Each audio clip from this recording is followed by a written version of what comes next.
Troy Dean's one of Australia's best internet marketers. And when you start to talk about an age that we're in now with things moving so fast and everybody having a website, whereas 10 years ago, maybe that wasn't the case. Websites were new, emails and that sort of thing sort of starting to come into the world. Now, a website is absolutely key to any business. But then there are websites and there are websites, aren't there? But even the best website, kept buried, has no impact. So what we're going to be talking about with Troy now is how we're going to get your website, whether it's good, bad or indifferent, give it exposure, start to give it some depth and really make it work for you and show you how to make money off it. Okay, so without any further ado, please welcome Troy Dean to the stage. Thank you very much, Stephen. Thank you, mate. Thanks for having me. It's my first time in Wollongong, and it's, I must say, it's a beautiful part of the world. I didn't know what to expect, and that beach is certainly going to probably keep me distracted for most of the afternoon. So if I just keep wandering off, just clap your hands and get me back here. So when Stephen first invited me to come here and speak to you guys about online marketing, we just thought we'd keep it really casual and just have more of a kind of a chat, which is what Stephen and I were doing at a bar up in the Sunshine Coast, I think, or maybe even Sydney when we first met. Yeah, Sydney, then the Sunshine Coast. Yeah. We're just chilling out. And yeah, so we thought we'd just kind of sit in a couple of bar stools and have a chat in front of you guys, if that was all right. Yeah? Sound all right? Yeah. We might even talk about online marketing. So I just thought I'd start off with a little bit of a pop quiz. Does anyone know this beach? Anyone know where this beach is? Anyone been there? You've been there, have you? I'm correct. It's Corfu. What, do you know the name of the beach? I think it's called I can't pronounce it. It's a long name. Okay, well, it might be Corfu. I don't actually know. It's in Greece. It's Navajo Beach. Yeah. So is that the beach that you've been to? No, it must be the one under the other side. Okay, cool. I haven't been there, but it's on my list of beaches to go to. Absolutely. Does anyone know? This is an office, by the way. Does anyone know what company this office is? Yeah, it's Google. Anyone know where in the world it is? Can you guys see the screen okay? Yeah, I'm not in the way. It's in Zurich. It's Google's offices in Zurich. These are called office pods, and it's where Google employees go and brainstorm ideas.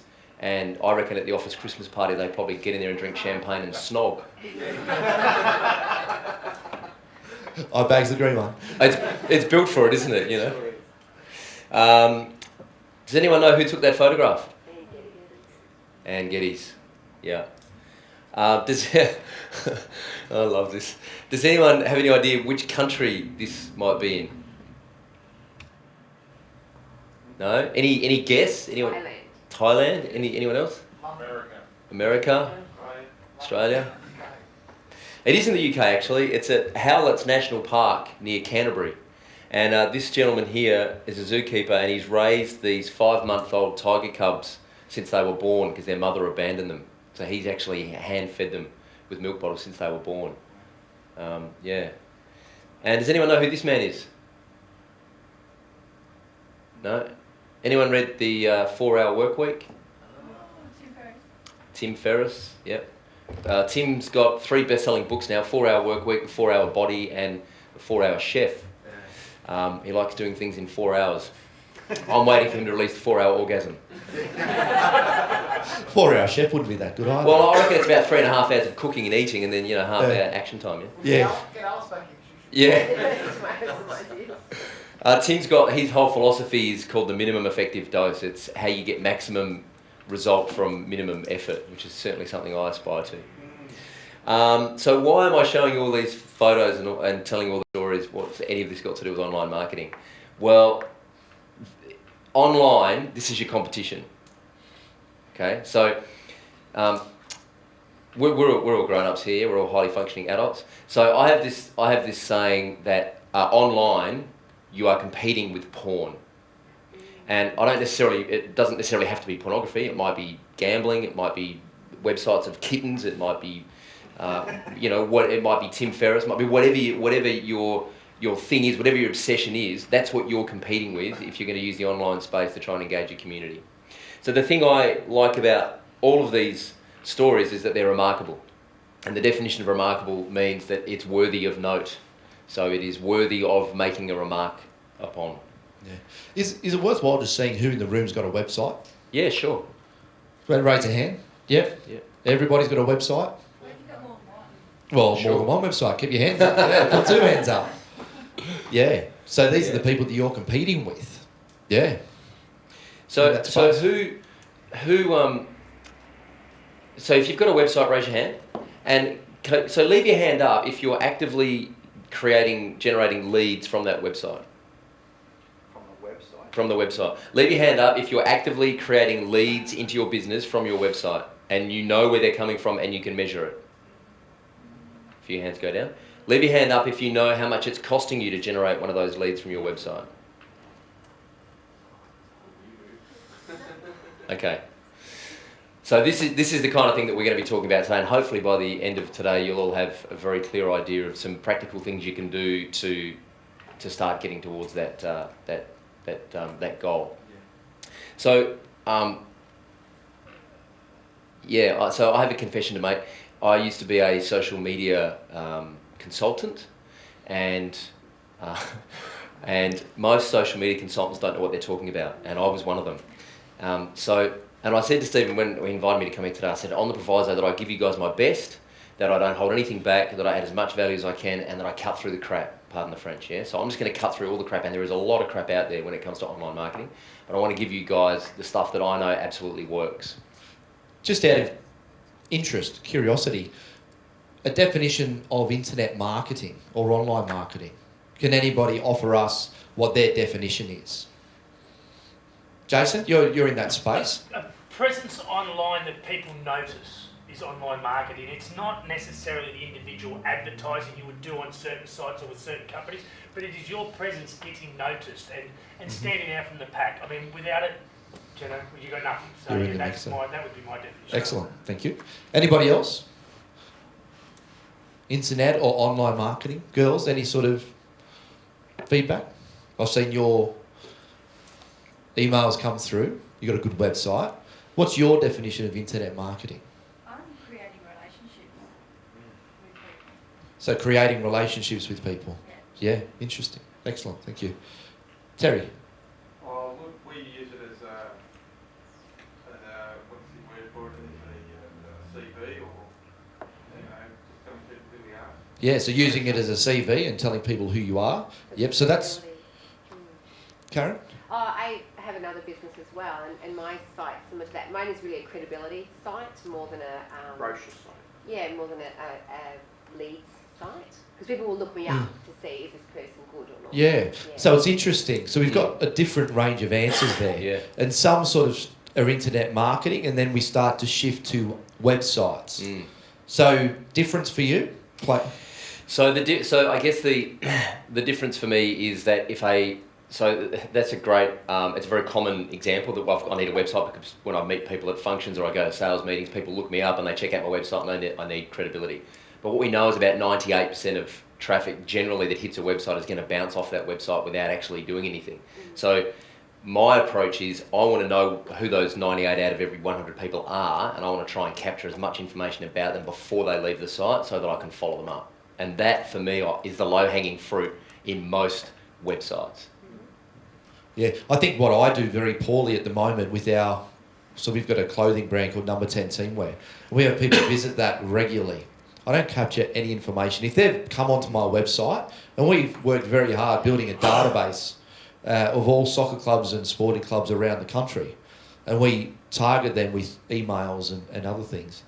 But we don't know when they visited our website unless they actually go through a process of 6 steps to design something online and then email it to us. So it's quite a long process. I don't know. So that might be a 5% of people that visit the website. So the other 95%, this is something we need to work on, is who are they? Where did they come from? Why did they come there? Yep. And what avenues did they get to get there? Yep. So this is a really valuable conversation for me as well. Are you adding a dimension there by saying that internet marketing is not just making people come to your site, it's actually, once they've come to your site, actually tracking what they've done on your site and who they are, so that you can follow them up. So that Yeah, absolutely. So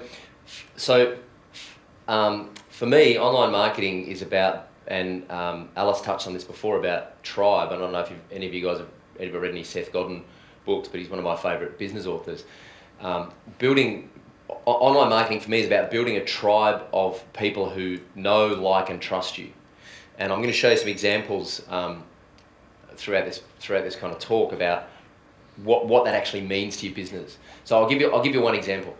We just invested pretty heavily in in improving our website. We hired a specialist out of the UK named Ben Hunt, who wrote a book called Convert, which is all about building websites to convert.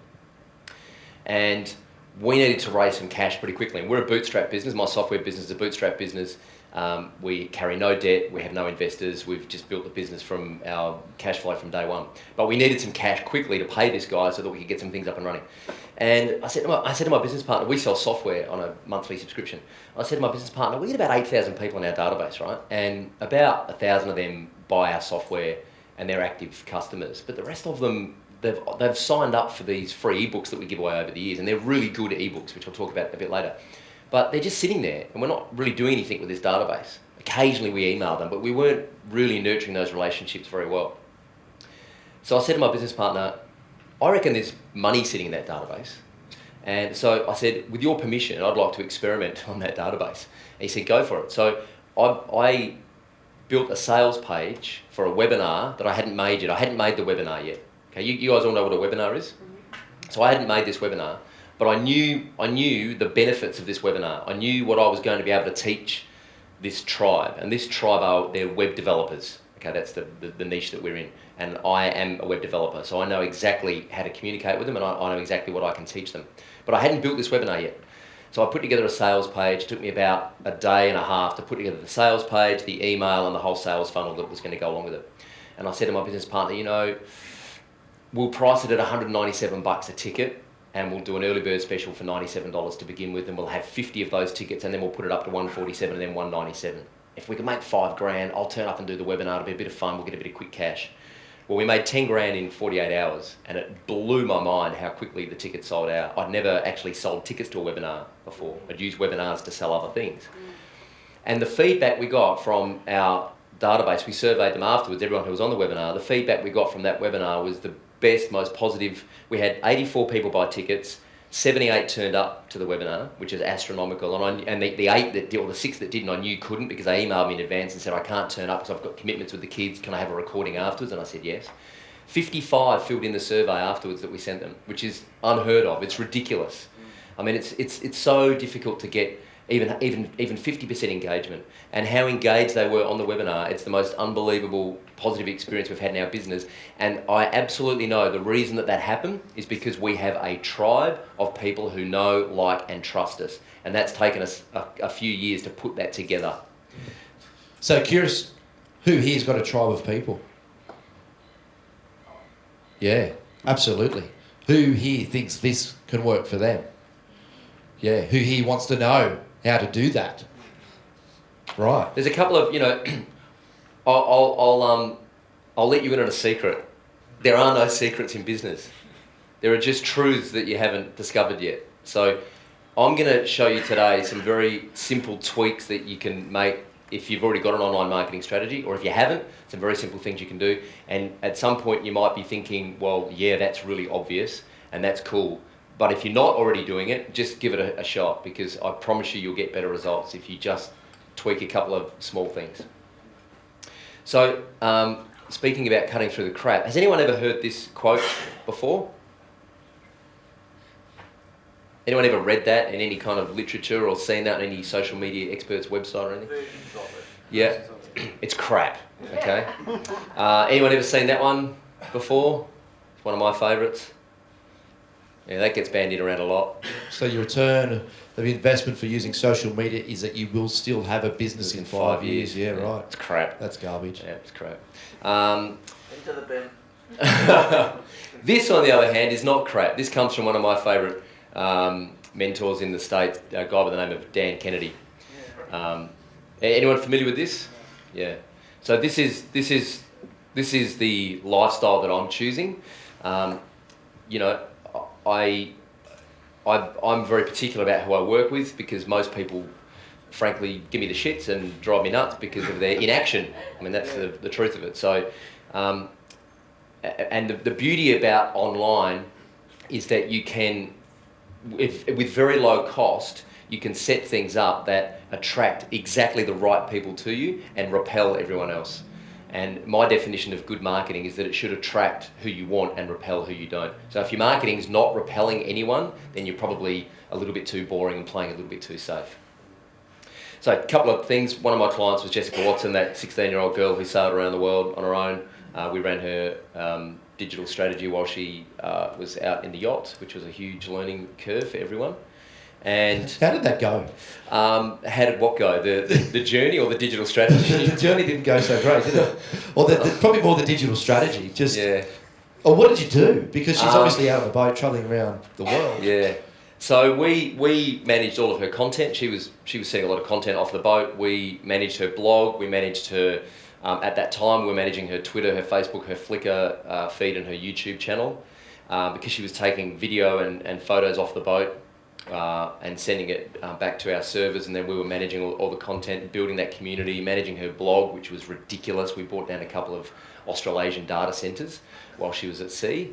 There's this great story of a company who were, it's kind of like Save the Koala, but they're not called that, they're called something else. And they were doing a big media launch in Sydney, in a function room, like this, and they had the curtain over the computer screen, the projector, and they were peeling back the curtains to launch their new website, and Channel 9 cameras are all across the back wall, and they peeled back the curtain, and there was a great big white screen with 500 internal server error on the screen, which, if you know anything about IT, means that your server is down and not working.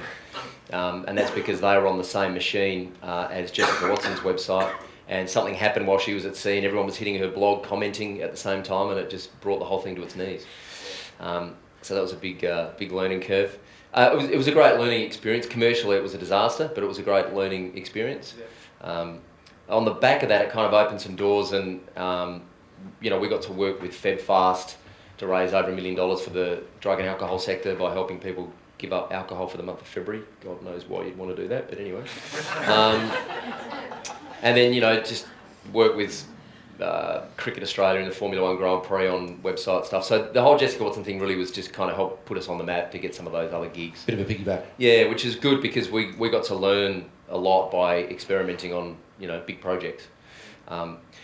So I just want to get rid of this now as well, because who feels overwhelmed by social media and all the tools and all the tactics available? Yeah, cool. So the myth is that you need all of this stuff running like a well-oiled German-engineered Volkswagen to, work, and it's just not true. I mean, as a small business owner, it's impossible to get all this stuff working anyway.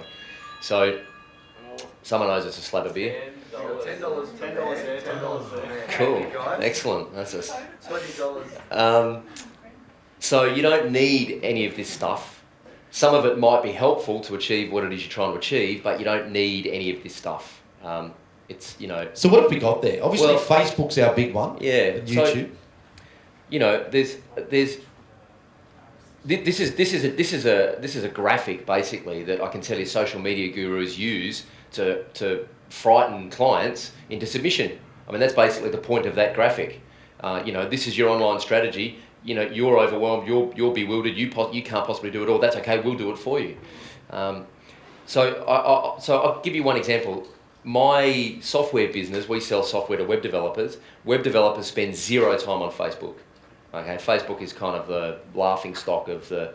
If you're in the tech space, you don't use Facebook. You use Twitter and you use LinkedIn. It's pretty much Twitter. So I hardly use Facebook for my business. I coach clients to how to use Facebook and have had a lot of success with clients before as a consultant using Facebook, but I don't use Facebook in my business. If you are selling baby clothes to new mums, I wouldn't be suggesting you use Twitter or LinkedIn. I'd be putting all of your effort into Facebook, and if you're selling fashion to girls, I'd be putting a lot of effort into Pinterest. Yeah. So, it's horses for courses. It depends on who you're talking to, and it depends on what it is you're trying to achieve. But I just want you to forget the overwhelm, It's market segmentation. Yeah. What you're saying. It's Yeah. Pick your medium Yeah. that matches your marketplace. Yeah. LinkedIn, businesses. Yep. Facebook for... Pretty much. I mean, at a high level, LinkedIn's good for B2B, Facebook's good for B2C. But the reason I use this slide is because using any one of these is pretty easy, and the barrier to entry is really low, and it's almost free to start using this stuff to drive business. That's why entrepreneurs and business owners get caught in that kind of cycle of, you know, what's the next shiny object, what's the next shiny widget, without actually stopping, taking a step back, elevating a little bit, looking at it from a higher level and going, okay, what's the strategy here and what are we trying to achieve? Because any of these things will help you achieve the goal if it's part of an overall strategy. But what I see time and time again is engaging with a client, walking and saying, right, what are you doing? And they say, right, well, we've got this going on Facebook and we're doing this in this LinkedIn group and we've got this going on over here and we've got this going over here. And the first thing I ask is, have you got Google Analytics on your website and are you reading the reports from Google Analytics every week? And they say no. So right, well, everything you're doing, punt it, you're wasting your time and your money because you're not measuring anything you're doing. So the whole thing's a vanity exercise. Yeah? Is anybody doing that? Google Analytics on your website? Yeah. Couple? Yeah, beautiful. So there's a few, there's obvious, which is great because everybody puts their hand up. Yeah. It's like, all right, thanks very much, guys. Yeah, You've been see you later. See you later. Let's go bar. Look, I'd have to say, I'm not sure if I'm using it to its full potential because Yeah. I do have another statistic program that I tend to use in line with that, which gives Yeah. me different, traffic, like where it's come from and stuff Yeah. like that. That Google Analytics, well, I can't find on there, and I'm not au fait enough with using it. I Yeah. guess, but yeah. It's, in the old media, it's like saying, well, let's run a radio campaign and just give our usual phone number out in the radio campaign. And every time the phone rings, you've got no idea whether it came from the radio ad or not. So if you set up a separate 1300 number for your radio campaign, then at least you can measure the response exactly. So can I just ask a quick? Sure. It's probably because I'm fairly done with this. How do you access Google Analytics? So Google Analytics is free. You just go to google.com/analytics. You sign up for an account and you punch in your web address, and Google gives you a little bit of code that you just cut and paste and install on your website, and then it tracks a whole bunch of stuff. It basically tracks visitors to your website and how they behave on your website. So it gives you some insight into how your tribe are acting on your website. So with the few people in the room who don't have access to the back end of their website, what would be the best avenue for them once they've got the code from Google Analytics? Yep. Then how would they do it? How would they do it? So if you don't have access to your website, if someone else manages your website, you just say to whoever manages your website, is there Google Analytics running on our website? Yes. If not, sack them and find someone else, or make sure they've got Google Analytics running on your website, because that's 101. If they haven't done that, then they're a numpty. And if they have got Google Analytics running on the website, say, well, can you please make sure you email me the Google Analytics report every Monday morning, which is really easy. You automate that in Google Analytics. You just set that up once with the email address, Monday morning, 8 o'clock, email this to that email address, and it happens automatically. So you get it every Everybody should be writing that down too, by the way. If you've Yeah. got a website, set it up, weekly reports, Yeah. Google Analytics. Yeah. Very important. Yeah. Great. Because it's kind of like paying your staff every month and not reviewing their performance and not knowing what they do in your business. Okay. So what's the critical Just one thing sec, we Jace. should be looking at? So I'm going to talk a little bit later. We'll talk about what to measure, because it's a great question, and I'll actually get you clear about what you should be measuring. Okay, the question wasn't fully answered though. If you haven't got somebody who is looking after your website, where do they go then? So if you're That's right. okay, so let me just try and understand the question. If you haven't got access to your website, Well, now you've got access to it. It might Yep. be a WordPress site, but you've got no idea about how to put code into the site. You can play with the pages fine, Yep. but you don't know the back end. What would you do? sure. So just a quick round the room. Who here uses WordPress? Okay. Okay. So most, if you've got access to, you can edit the pages on your site. Most of those systems will have some kind of infrastructure where you can plug other functionality in via either modules or plugins. And Google Analytics has modules or plugins for most of the big content management systems. So otherwise, just call your hosting company. Yes. Otherwise, just call whoever hosts your website and say, can we make sure we've got Google Analytics running? Can we outsource it? Can we say pop a task on Odesk or? Yeah, absolutely. As long the thing is, if you outsource it, you need to give whoever you outsource it to, you need to give them the login details for your website. Yeah. So as long as you've got the login details for your website, absolutely you can outsource Yes. it. And if you don't have the login details, you ring your Ring your hosting company. web host. Because yeah. So just quickly, this is I just want to show you what my business looks like, my software business. It's a purely online business, and that's just a kind of an example of a new homepage that we're testing at the moment, which in my opinion, and from all the data from all the big analytics companies, including Google and also the enterprise companies that run analytics software like Google but much bigger, this is kind of the template for a perfect homepage or a perfect landing page on a website. And so the elements I just want to walk you through briefly are the headline, benefit-driven headline, a video on the left, benefit-driven bullet points on the right, and then a call to action above the fold. Okay, so this here's the fold, which is kind of mythical, but because the browser can resize. But generally speaking, when someone lands on your website, they should be able to see the big button that you want them to push. The first thing they're going to look at is this benefit-driven headline, if it's big enough and bold enough. And that needs to do one thing. It just needs to answer the question, am I in the right place?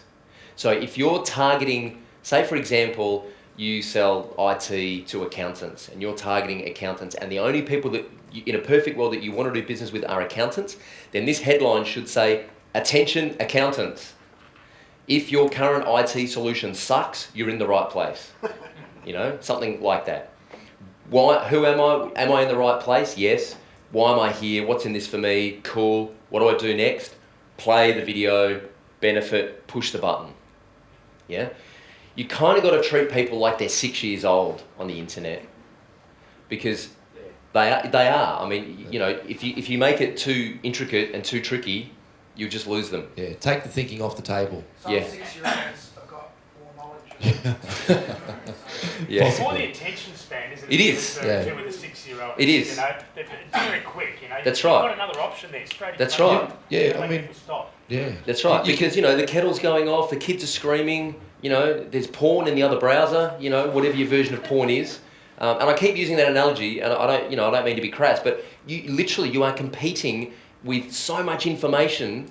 And remember, when someone lands on your website, doesn't necessarily mean they're going to take action straight away. They might land on your website, someone rings the doorbell, they have to go and answer the doorbell and tell the electricity salesman to go away. Then they come back half an hour later after dinner, and they look at this webpage and go, what's this? How did I get here? Am I in the right place? Attention accountant. Oh, I'm an accountant. What's this about? Oh, yeah, cool. I'll push that button. Yeah? It's really rudimentary. You just got to break it down and keep it really, really stupid simple. Yeah, that's the key. That's the key.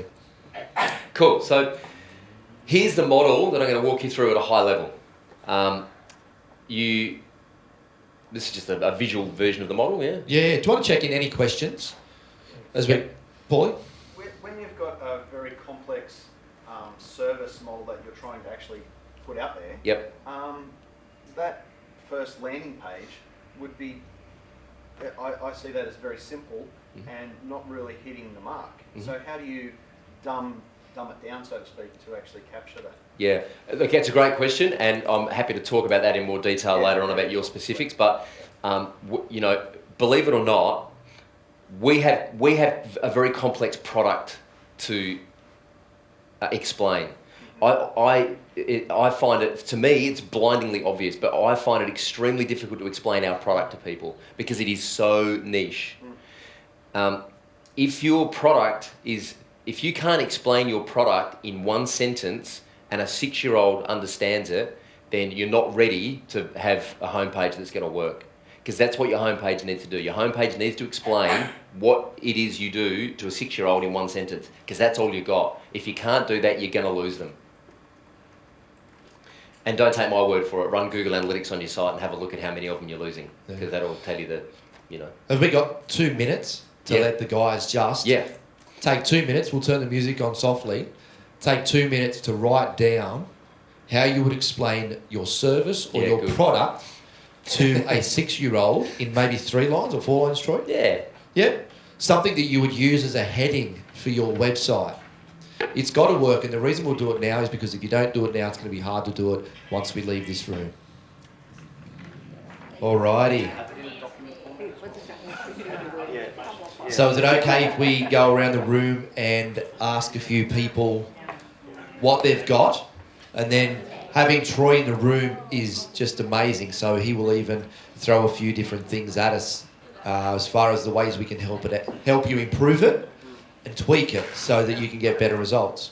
All right, Mr. Dempsey, what did you come up with? I started off, I've got got two, so I'll just do the first one, then I'll go to the second one. So I put, we get small business people together so they can build mutually beneficial relationships. And then I thought a 6-year-old won't understand that. So I put, we get small business people together so they can get to know each other and help each other make their businesses bigger.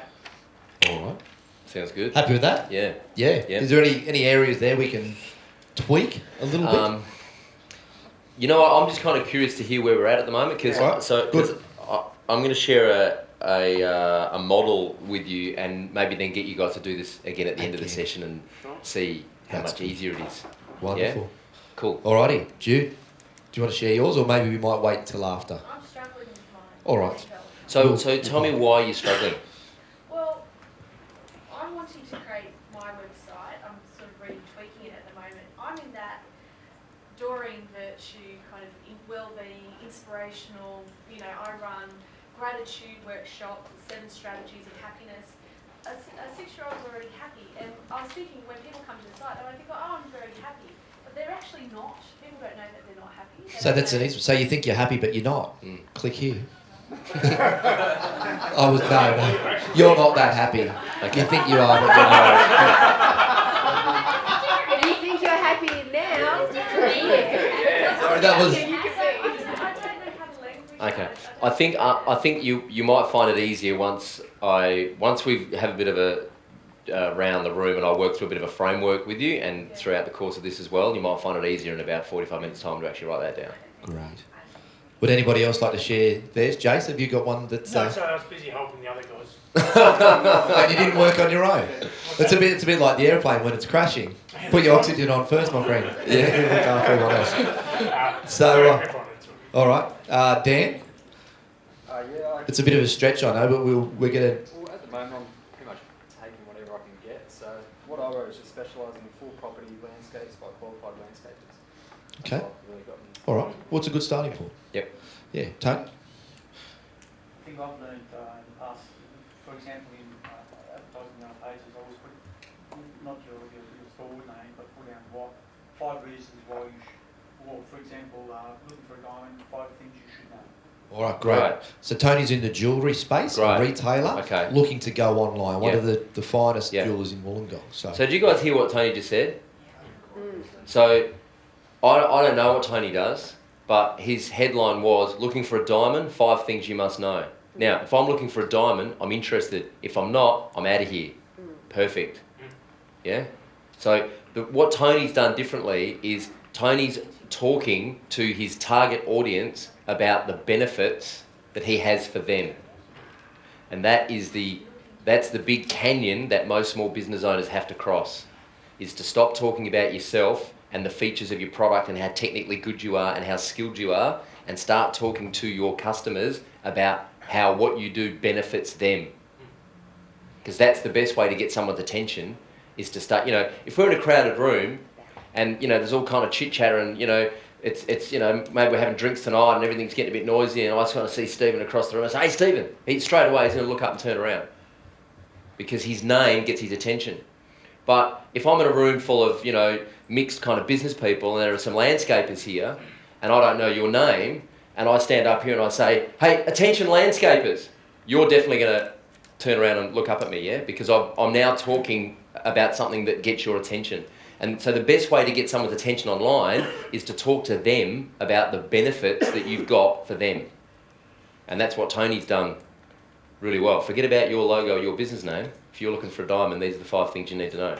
yeah, and just out of curiosity, is there any difference? So Tony's obviously done a lot of marketing with Yellow Pages, even newspaper, that sort of thing. Yeah, radio and also on the website. The website as well. Is there any reason people should differentiate between the different mediums, or is it okay to take something you would put in the Yellow Pages and then implement that onto So the thing about online is because you're at the mercy of a micromillimeter reflex, which is called the back button. Because you're at the mercy of that, you have to you cannot use any words that do not absolutely drive that person to take the action you're telling all these want them to take.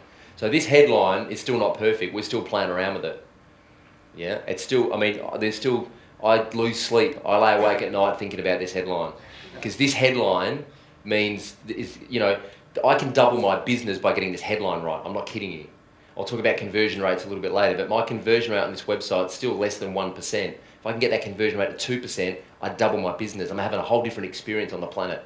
Yeah, if I get that headline right, it's that important. So the format that I'll give you for writing down your headline is and think about, and also just think about how you can frame this in just loading up the benefits. But the format, and this is kind of the blueprint, if you like, for an elevator pitch. It is this: I help X do Y so that Z. So if you're a landscaper, it might be something like, I help homeowners create a beautiful living environment so that they can enjoy it with their families. Right? Or I help homeowners create a beautiful outdoor living space so that they can entertain their neighbours. So I help who do what so that benefit. So Tony might be saying, I help jewelry investors find the best diamond to buy so that, you know, they can enjoy it for years to come, or whatever. Now, if you're really clever, you try and put the benefit first. So what we're trying to do here is we're actually using a reverse benefit. We're using a negative benefit. So we're saying, you know, we're actually outlining the problem. You still got this problem? Well, what we do helps you overcome that problem. So I help who do what for the benefit. And now I'll tell you the big problem with most of this that most business owners have is that they don't know who. That's the biggest problem. And I heard, sorry, what was your name? Daniel, I heard Daniel say it just before, that you just take whatever you can get, which is cool, because when you're in business and when you're kind of starting out, you need to take, you know, the business that you can get. But the more specific you get about who you do business with, the more success you'll have. And I could sit here for 3 weeks and talk about this. They told me to shut up because the coffee's starting to kick in, I'm telling you. But the reason is that if you talk specifically to someone about their problem, you will get their attention. If you try and talk to a room full of people about all of their problems, you'll put everyone to sleep. Yeah? So the biggest problem that small business has is you coming up with that I help X do Y so that Z, is that you don't know the X. Now that doesn't mean you throw everyone out, that doesn't mean you throw the baby out with the bathwater, it doesn't mean you punt your whole database and you just say, right, I'm just going to build landscapes in the backyards of, you know, doctors and lawyers. But if you know that lawyers, for example, are your favourite client, then all of your marketing should be geared up to attract lawyers. Over time, you might just end up with a database full of lawyers. I was talking to an accountant yesterday. All of his clients, 100% health professionals, doctors, dentists, nutritionists, naturopaths. If you're not in the health industry, he doesn't want you. He can't help you. He's so crystal clear about who he serves. So work out who you serve well, work out who it is you serve the best, and serve them better than anyone else. We've spoken a fair bit about niching. So that is so important to be able to talk to the right people. Yeah. Cool, all right. I was even going to say too, there is a test and measure process, which I'm not sure if you're probably going to talk about later anyway, but if one headline doesn't work and you've got Google Analytics on your website, you change it. Test and measure. Are we getting better results? No, we're getting worse results. Change it again. You're getting the feedback. And this is me talking from a position where I don't do this at all. So this is me saying to you, I'm going to be doing this. No, Mike, I'm not going to talk. Do as I say, not as I do. Exactly. But I'll tell you what, in the next 2 weeks, I can guarantee you if you knock on my door, I'll be able to give you 2 weeks of Google analytical information, and I would have had 2 different headlines on my website. Yeah. So the thing is, I know, like... And a new baby. And a new baby. Oh. I may not do the website thing, just brain check, don't worry about it. I did, Paul, edit, yeah. Only time you're going to let you off. You've got VAs for Steve. It's one email, mate, it's done. Outsource. That'll be on YouTube in 15 minutes. So don't get me wrong, I know it's scary to think about culling your database and just focusing on a niche. But, you know, the narrower and narrower and narrower you get, the more success you'll have, and the easier your business becomes because you know exactly then how to communicate with those people. So I know that it's a scary thing, but I promise you, the more you narrow down, the easier it becomes. And you've seen results, haven't you? Absolutely. Yeah. Absolutely. And as I said, you don't have to. I mean, you know, I used to kind of coach this stuff to a whole bunch of different types of businesses. And when I got really narrow about who I serve the best, and I just concentrated on serving them better than anyone else, everything becomes so much easier in your business. So it doesn't happen overnight, and as I said, you don't have to get rid of the rest of your database straight away. It's a gradual thing. So here's the model that if it kind of looks like this at a high level. You make a promise of something valuable somewhere online, whether it be Facebook, Twitter, LinkedIn, wherever your ex is hanging out. I don't mean your ex-girlfriend. I mean your That's your target audience. Make a promise somewhere online. They click on a link, then they land on your website, which we'll talk about why it's important to have your own website if you haven't already. And they consume your Champagne content, what I call Champagne content. So Champagne content is something that you've created. It's your opinion on something. It's your thoughts. It's your advice. It's not something you've copied and pasted from Wikipedia or anyone else. It's actually your original ideas and your opinions on something. And the more opinionated you can become without being obnoxious, the better. Because if you're not opinionated, you're boring. That's just the reality. Right? And if you're boring, I'm going to go and look at the photo of the zookeeper getting his cheek licked by the tiger, because that's not boring. Yeah, I'm dead serious. I mean, you know what I mean? Get opinionated and get remarkable, or go home. I mean, that's the reality of online marketing. Yeah, and Alice this morning spoke about building a tribe.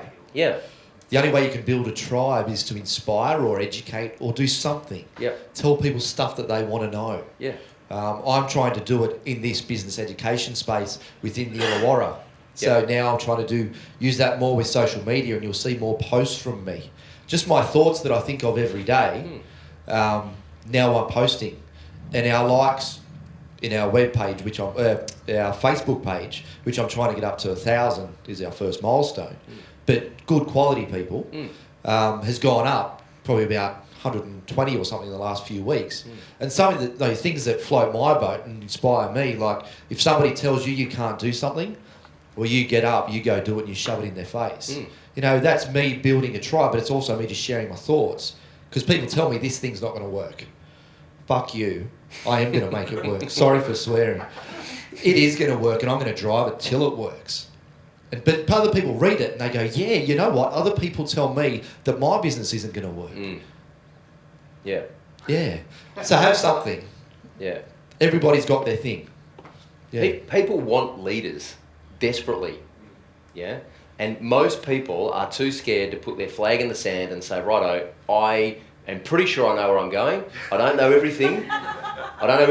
But we're going to have a lot of fun finding out. I'm happy to lead the path. I will walk down the dark path first and make sure there's nothing dangerous down there. If it is, it'll take my leg first. So just follow me along. People want to follow leaders. Yeah? So Also, I've been there before, so therefore you can find me again. yeah. Absolutely. Yeah. So offer them some champagne. So promise something valuable. They click on your link. They come to your website. Offer them some champagne content, which we'll talk about in a moment. Then offer them a free gift in exchange for their details, and then add value. Once you've got their details, add value. Yeah, and then a portion of them will come to you and ask you for your help. And that's called inbound marketing. So I can categorically tell you now, I don't do any cold calling or any outbound marketing at all. All I do is produce great content. I turn up and do things like this. I blog, I do video interviews, I make podcasts, I produce ebooks. I spend all of my time and effort and energy and money producing great, helpful resources, and people approach me and ask me to help them. And when someone approaches you and asks for your help, you don't need to negotiate on price, you don't need to negotiate on your process or your methodology, because when was the last time you negotiated with your doctor or your mechanic on the methodology or the process or the price? Never. Why? Because you went to them. It's like, hey buddy, you came to me. You want my help or not? I didn't knock on your door. So that's a really powerful place to be. So that's what it looks like at a high level, yeah? And is anyone familiar with this model, by the way? Has anyone clicked on something on Facebook and then gone through to a website, read something, put their name and email address, downloaded something, and then got an email from someone's database, yeah? Hands up if you've done that, yeah? Keep your hand up if you're actively doing that in your business to generate a database. Okay. Interesting. Well, yeah. I mean, we've got a couple of guys doing it, which is good. Congratulations, because I'm not yet. I'm not yet. It's not rocket science. It is. It's so much fun, man. Chuck a coupon in one area of your marketing and it takes it up in your online Correct. store, and you know exactly how much response Correct. you've had. Yep. Does anyone read me newsletter?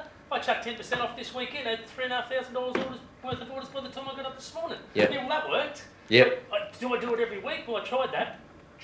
Yep. Do you know? Yep. It's fun. It is fun. Because it's about doing something extraordinary. If you did it every week, then it's Not extraordinary anymore. It's That's just right. ordinary. So then it's That's right. And you know, the thing that I love, and this is a little bit kind of, off topic, and you might call me a tree-hugging hippie, but the thing I love about online marketing is that everything that doesn't work and everything that does work, you learn about your audience in the process. And the more you learn about your audience, I know this sounds a little bit like, oh, give us a hug. I know, but the more you learn about them, the better you are able to serve them. And the better you are able to serve them, the more you position yourself as the leader of that tribe, and the more profitable it'll become. And we've spent a lot of time talking about building relationships with people. It's not about going after the sales. We had Ari Galpa here in February talking about building relationships. It's not just about hitting them when you want to sell something. Yeah. It's That's knowing right. more. Yeah, and headlines can be profitable, but they can be educational. They teach you, okay, well, they're not responding to that. Stop doing that. Why aren't they responding to that? What is it about that headline that they're not responding to? So this is what it looks like in real life. I follow this company called HubSpot. They make online marketing software. They're really good. They're really expensive, but they're really good. And I follow them because they put out some great ebooks, and I learn a lot from them. So this is their Twitter feed, and this is a tweet that they put out, the pocket guide to the 5 emails your non-profit should be sending. I clicked on the link because I've got some non-profit clients as well.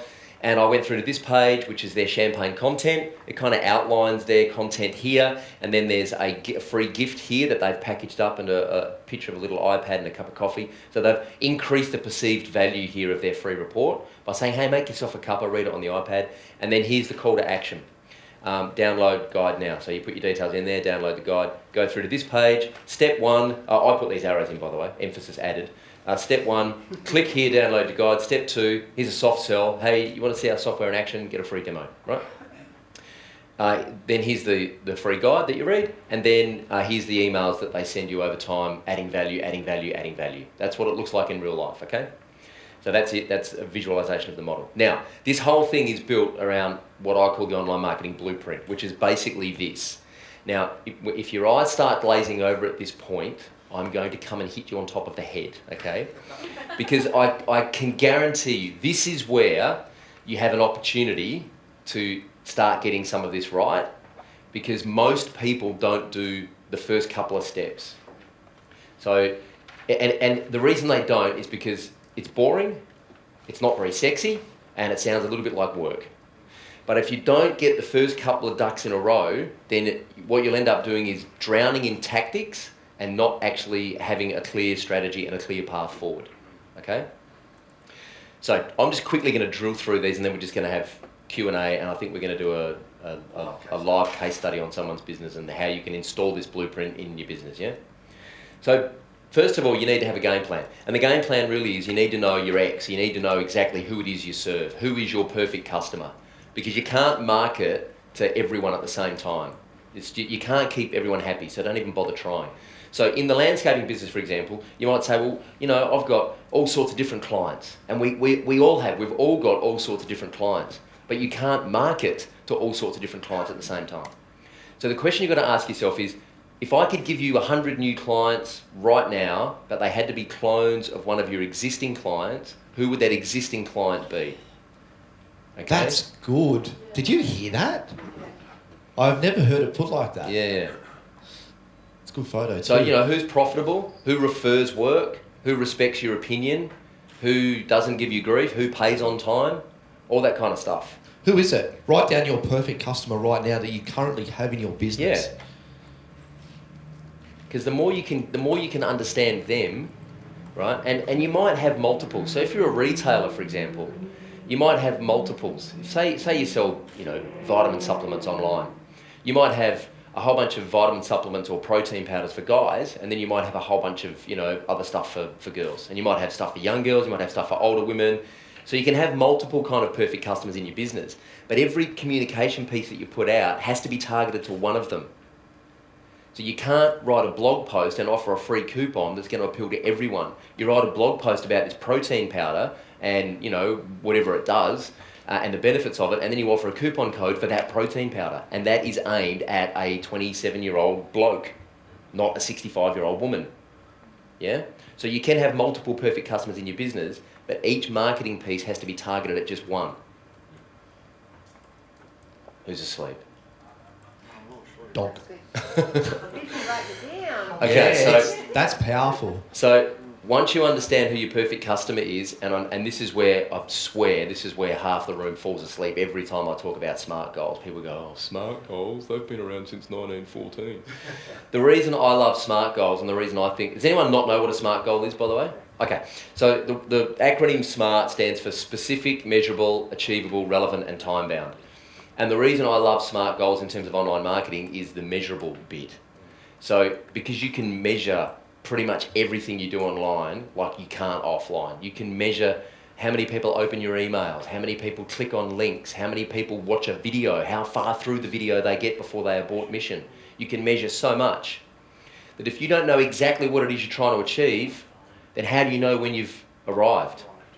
Yeah? How do you know what it looks like when you get there if you haven't actually seen it already in your head? Specific, measurable, achievable, relevant, sometimes also realistic, yeah, and time bound. So, and I'll give you an example of what this looks like in a minute. But one of the things that I hear all the time when I'm working with clients is, one of the questions I always ask is, why do you want to use the internet for marketing? And people generally can't answer that question, but if they do, they paint in really broad brushstrokes like, oh, I want to increase brand awareness. I want to get my message out there. Well, my version of getting your message out there and your version of getting your message out there are two very different things, and never the twain shall meet. So how the hell are we going to decide whether or not this is a success? Give me something more specific. What does that mean? Do you want 1,000 Facebook likes? Well, that's specific, but I can buy them on Fiverr. Is that relevant? How about I want 1,000 likes from event coordinators that work in the finance industry in Melbourne by the end of June? Now I can work with that. Yeah. Because that's relevant, it's time bound, it's specific, it's measurable, and it's achievable. We're not trying to put a man on the moon, we can do that. Yeah. So even my 1,000 likes is not as good as your, say, 200 for that specific. Right. I'm feeling good about 1,000. But I've put a limit on that. Like I said, you go to fiverr.com and I can buy those. They're just people. They're just people. Actually, most of them are robots. They're just fake. They're just, they're just spam bots, really. But I've massaged my ego. Don't Correct. I feel good? Hey, Correct. Got a Facebook page. That's 1,000. Look at me. It's not good enough. We want 200 highly qualified leads that are actually going to communicate with us. So, Likes don't buy anything that customers do. So yeah, that's right. And I don't care about numbers, seriously, I have been in the middle of that many pissing contests at seminars and conferences with online marketers talking about how many fans they've got. I don't care how many fans you've got. What I care about is how many people open your email and take action when you email them. Yeah? So if you get 100,000 people in your database and only 2% open your email, I'd rather have a 10,000 strong database and 30% open my email. So fans and followers and numbers is just, it's ego and vanity and, Thanks very much, Tony. So here's an example of a SMART goal. And so just think about this for a minute. This SMART goal is only possible if you know who your perfect monkey is and you know exactly what it is that you're trying to achieve.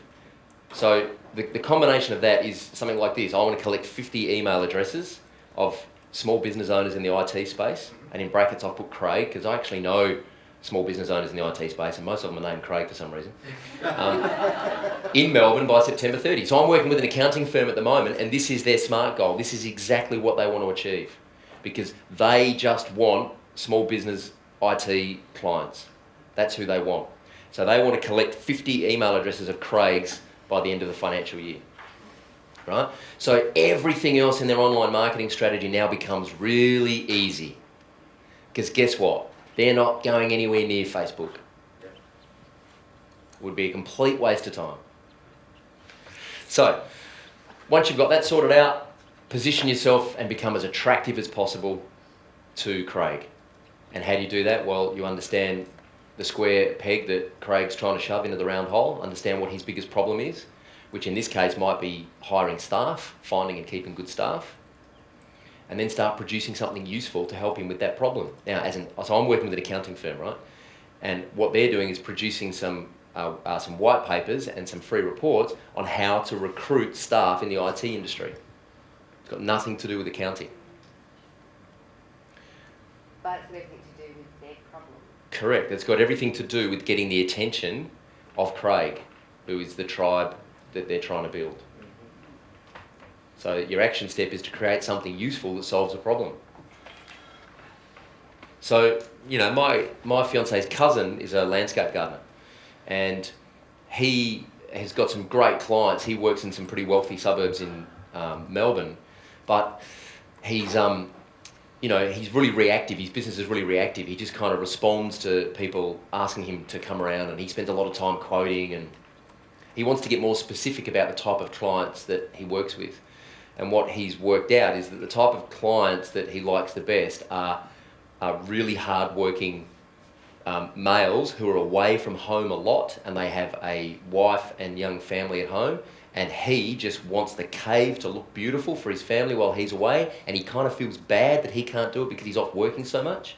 And Andy, my fiance's cousin, he's like, he's a perfect client for me because I go in, I do a good job.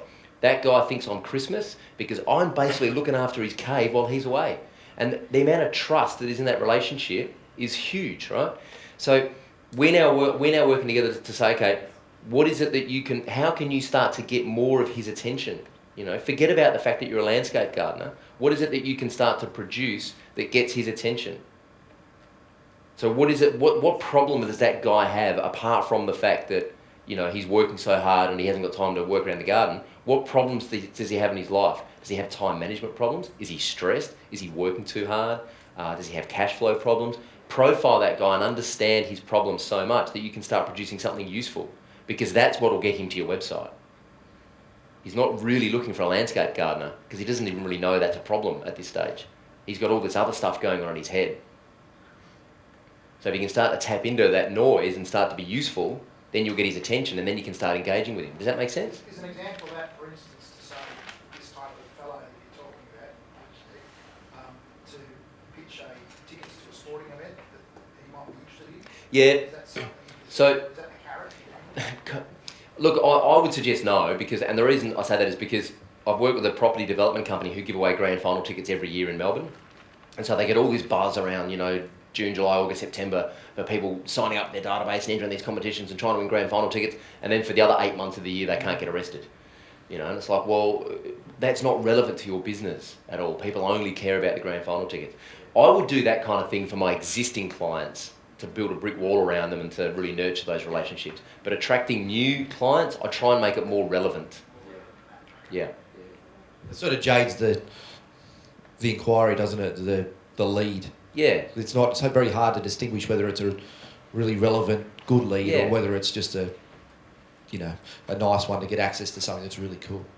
So, you know, so one of the things is, and my fiance's cousin, he could talk about, you know, here's an example of what not to do. He could talk about the kind of power tools that he might use or that you could use in the garden, and he could do like a comparison between this particular circular saw and this one, and the best one for building a retaining wall, right? Now the high flyer, he goes, well, that's great, but I'm never going to get the time to use either of them in the garden, so it's kind of irrelevant.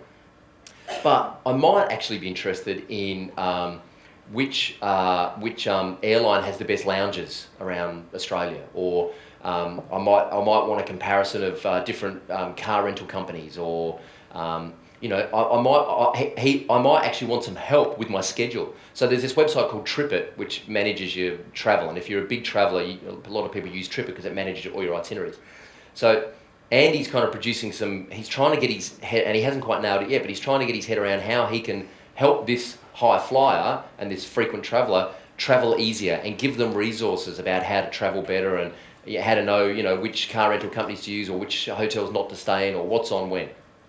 And what that does is it just gets their attention and gets them engaged, and then over time he can kind of surreptitiously swing that conversation around to, while you're travelling, who's looking after your garden. But if he starts off with that, he's not going to get the attention because it's just trying to cut through noise. Does that make sense? So there's no hard and fast way there's no golden rule of knowing what's going to work, but what's not going to work is necessarily talking about what you do. What's going to work is talking about their problem and trying to help them with their problem. So what you sort of described, you almost like sneaky Well, you know, it's Going around the back doorway to catch it. Yeah, well, you sort of, it's getting to an end point because it's sort of, yeah, well, you're sort of right in a way.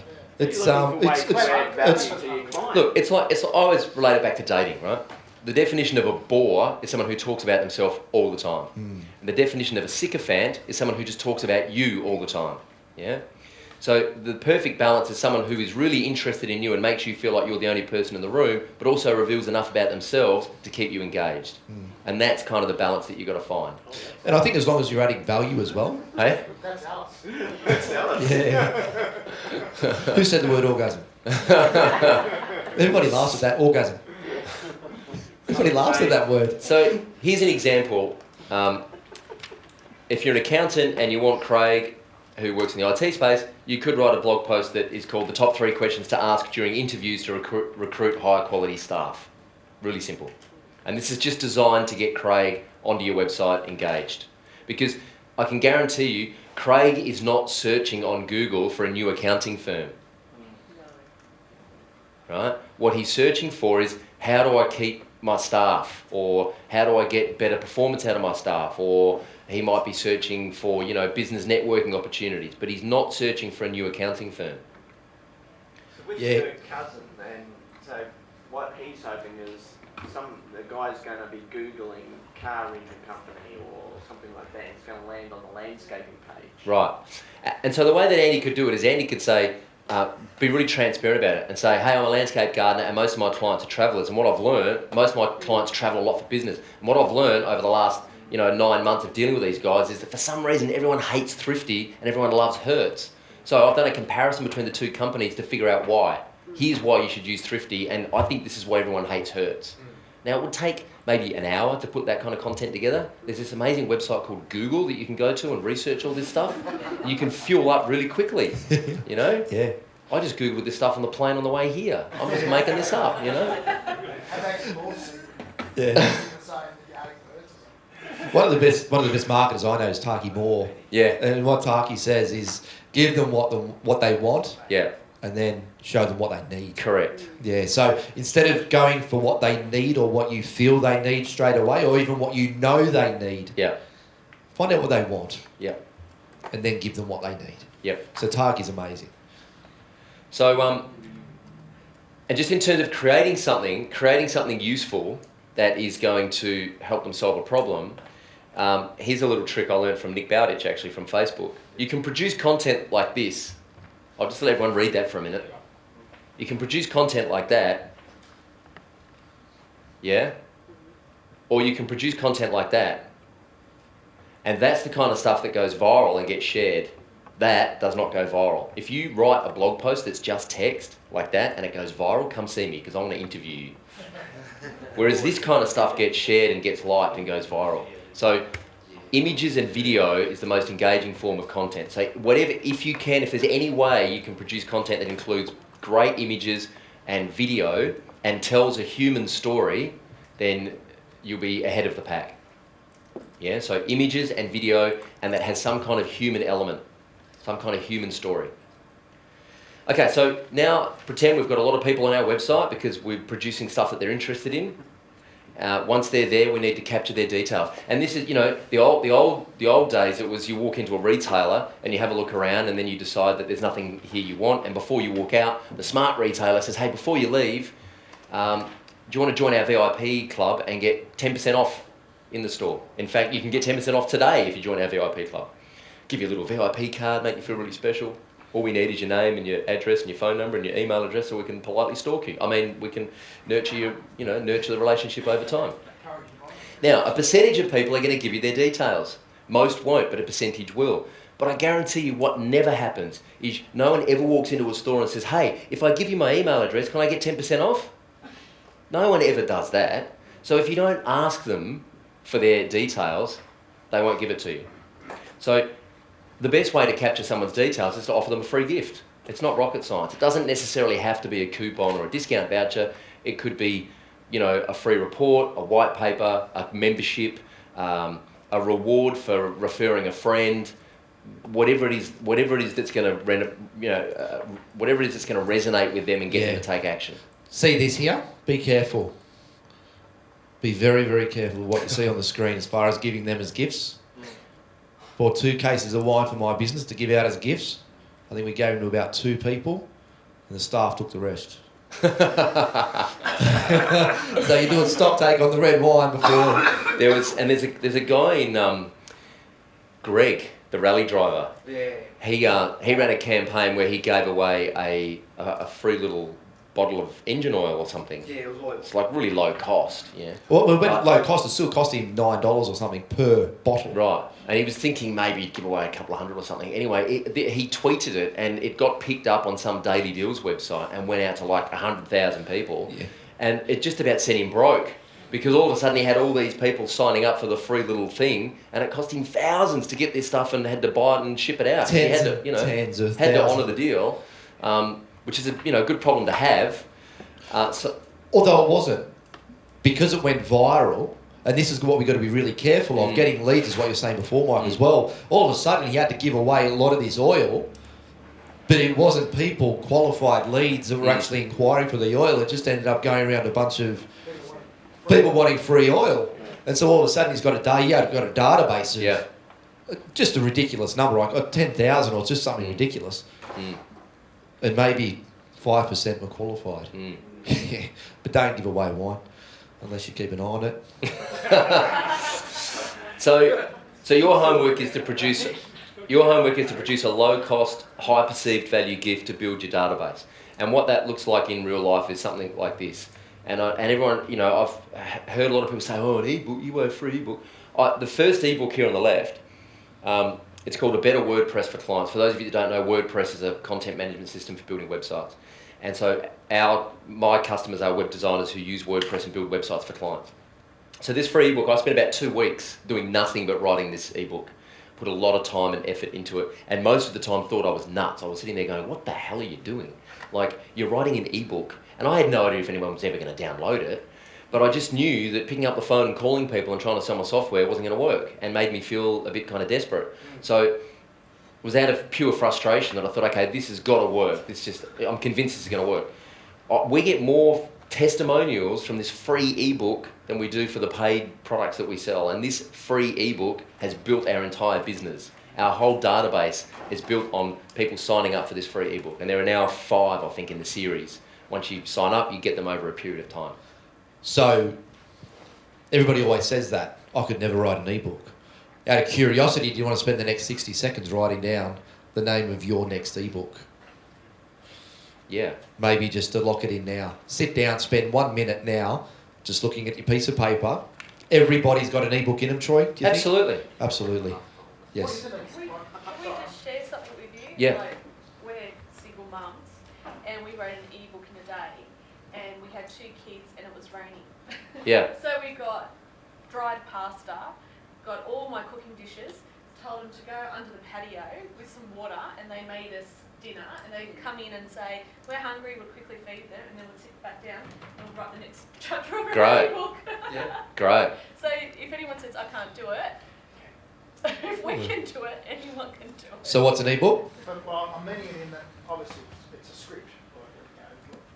Is it just a Word Yep. document? So an ebook is an electronic book, and it's a Word document that, anything under about 30 pages is kind of classified as a free report. Anything over about 30 pages is, you can call it an ebook. You can sell ebooks on Amazon and make a lot of money, or you can give them away and build a database. It's just a Word document that's saved as a PDF. You put a fancy cover on the front, and you make it look like, a physical book. But it's a PDF document that people are downloading. So what I was confusing with, was it something that had to be some piece of software that fixed pages over? No. It's just a PDF document that they download and read. Yeah.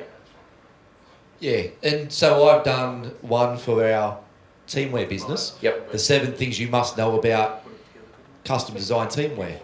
And it talks about outsourcing and getting gear in from overseas, and just the benefits of sourcing it locally in Australia, or the challenges that some people have dealing with other countries, including China, Fiji, Pakistan.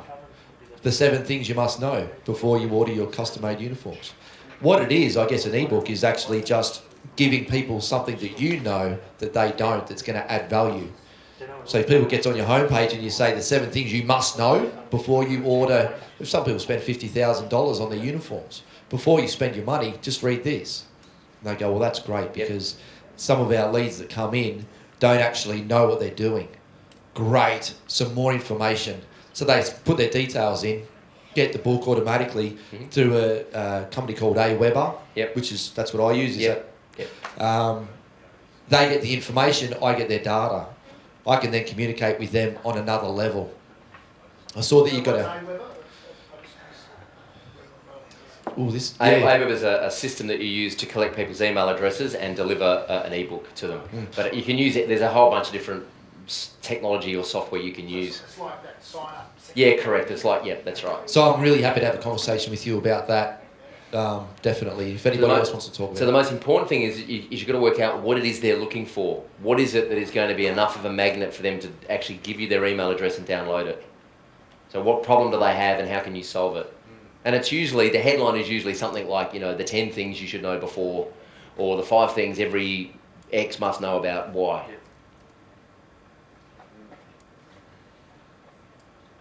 So here's a great example. This is an accounting firm, Frontline Accounting in Melbourne, and their homepage looks like this, got a little video. Headline is, your business, under control, profitable, future-proof. Get your white paper. Who doesn't want that for their business?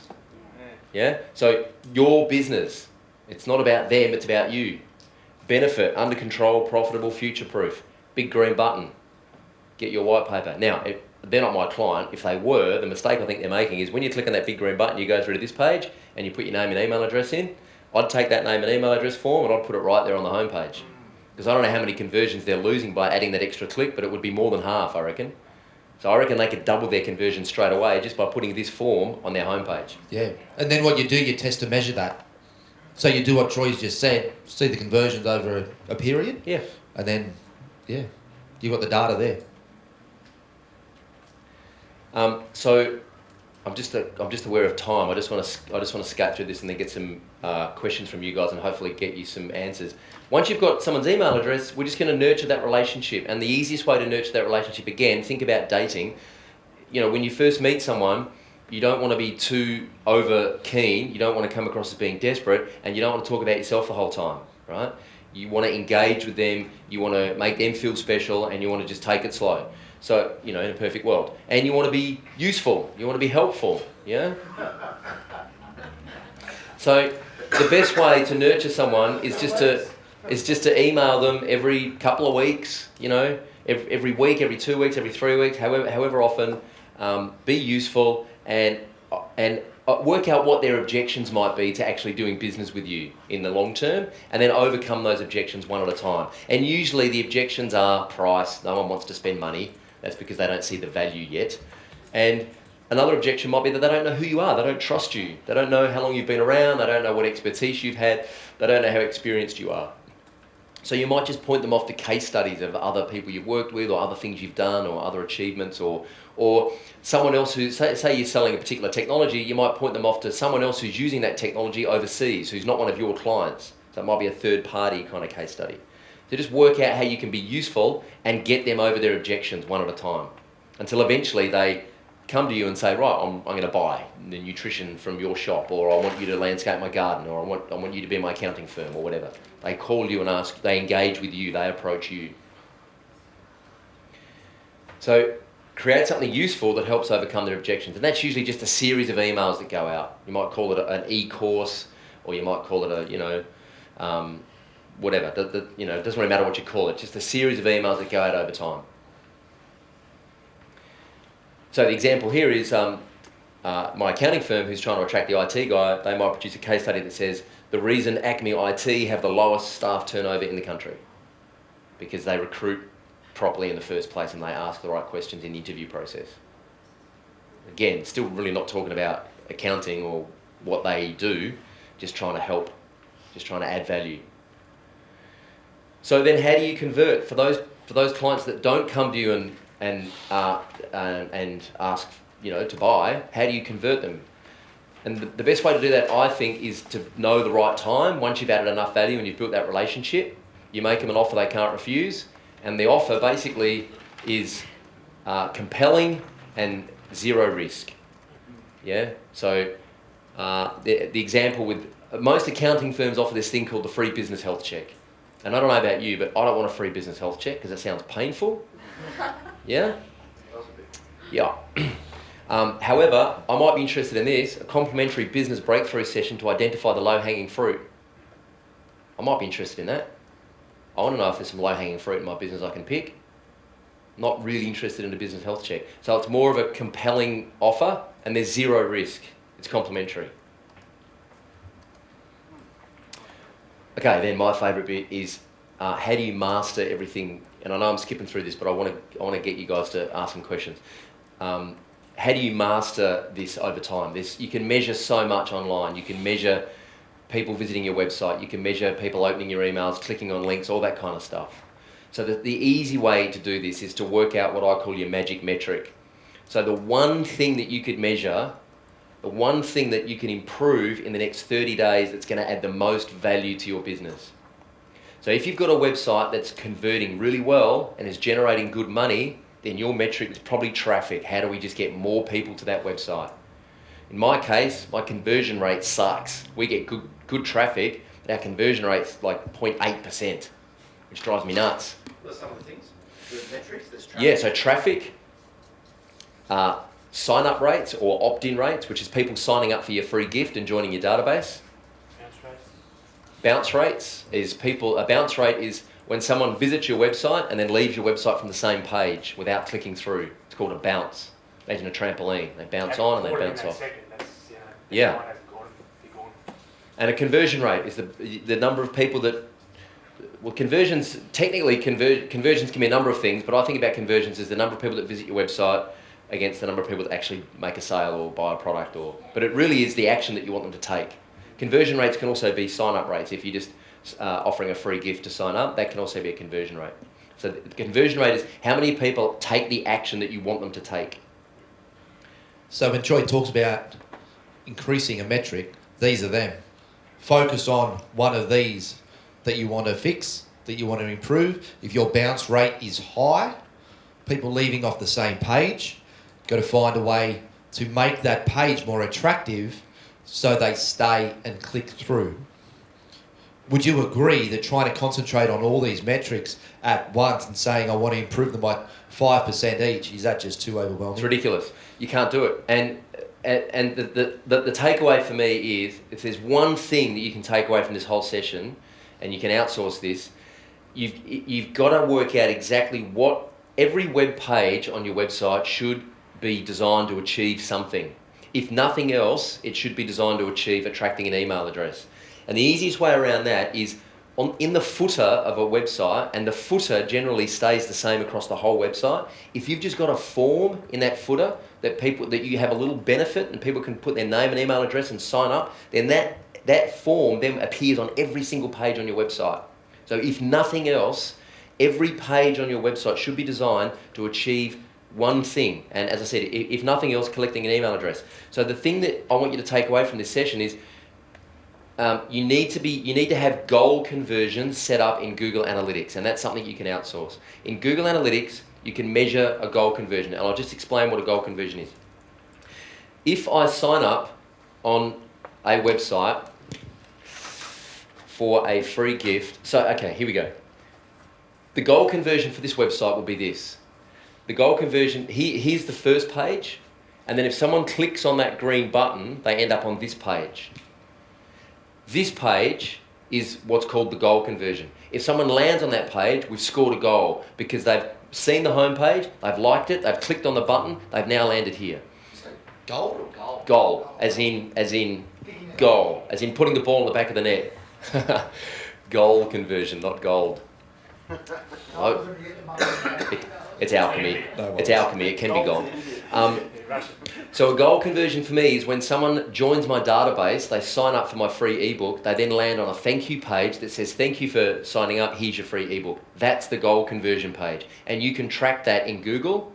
So every week when I look at Google Analytics, the first thing I do is I look at my goal conversions. I say, how many goals did we score this week?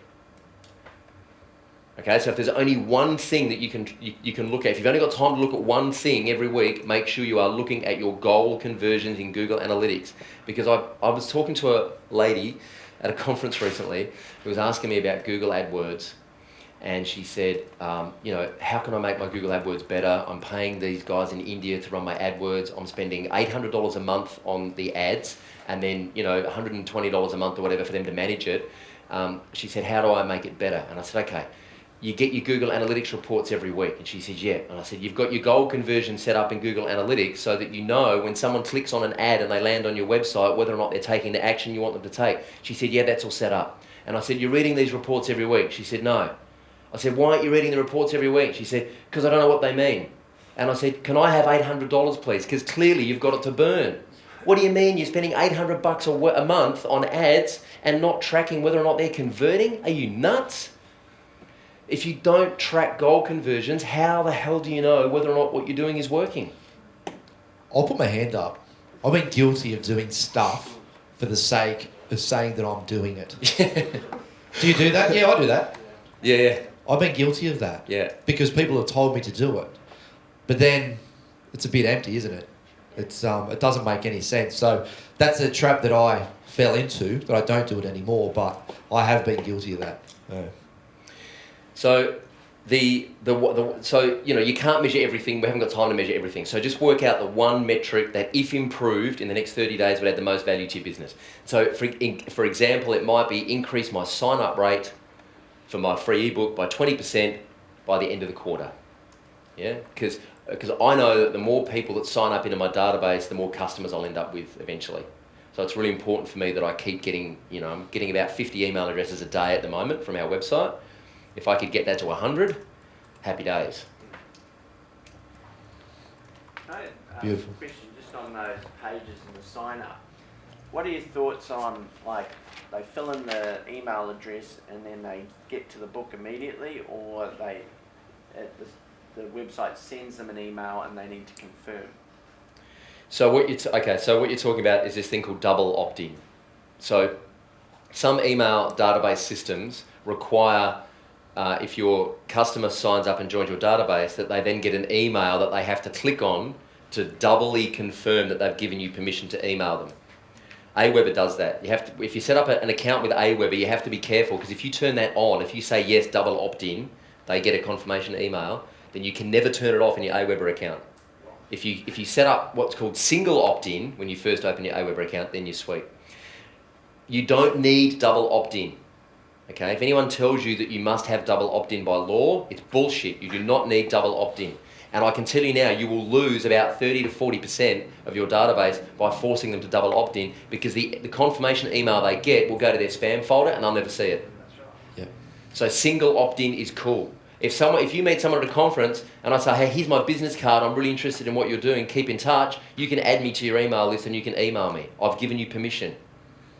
So, you know, people will frighten you with permission law. It's much harder in the States, and they're much more stringent in the States, but you don't need double confirmation. My advice would be, if someone puts their email address into a form on my website because I've promised them something, I want to deliver on that promise as quickly as humanly possible. So the page that they land on says, great, here's your link.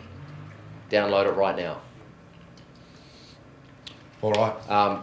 So that's kind of the model. That's the blueprint on how to implement that model. So quickly, I just want to, I love this. When I discovered this, this will take, 3 minutes. Yeah.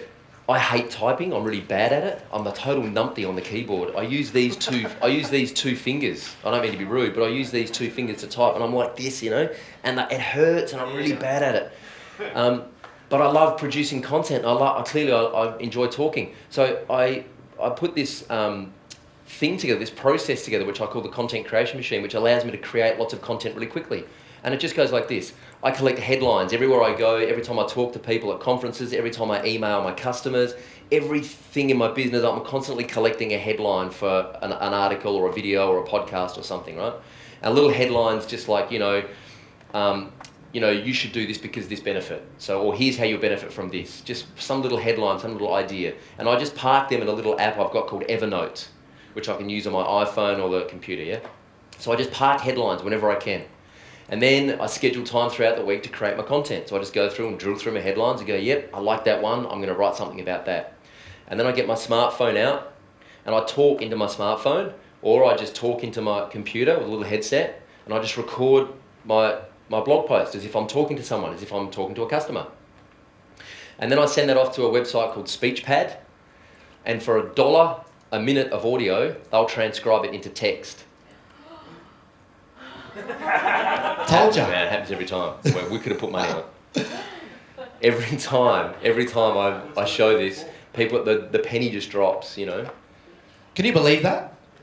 So Sure. So if you've got an idea of how you can help a customer, then just speak that idea into your smartphone or your computer. You then upload it to this website, and if you've got 3 minutes of audio, it'll cost you $3 for them to type it up into text and send it back to your account here as text, which you can then copy and paste onto your website or into an ebook or Do they correct whatever. grammar?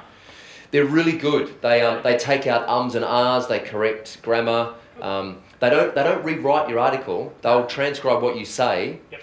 but they will. So it's actually transcribing, it's not just like naturally speaking or something. It's not No, so It's it's not voice to text. no, it's not voice It's to the text. person So this website is an interface for a whole bunch of what they call mechanical Turks. So I don't know if you know what a mechanical Turk is, but it's like a mechanical Turk is where mechanical Turk is where you put up a job and a whole bunch of people kind of bid on that job. So essentially, this is a website interface for a whole bunch of VAs. Yeah. So you just upload your audio there, or your video. It can be a video as well. And for $1 a minute, they'll transcribe it. Now, $1 a minute's about a 48-hour turnaround. If you want it quicker, it's like $2.50 a minute. So if you've got a 40-minute interview, costs you $40. You've got an ebook.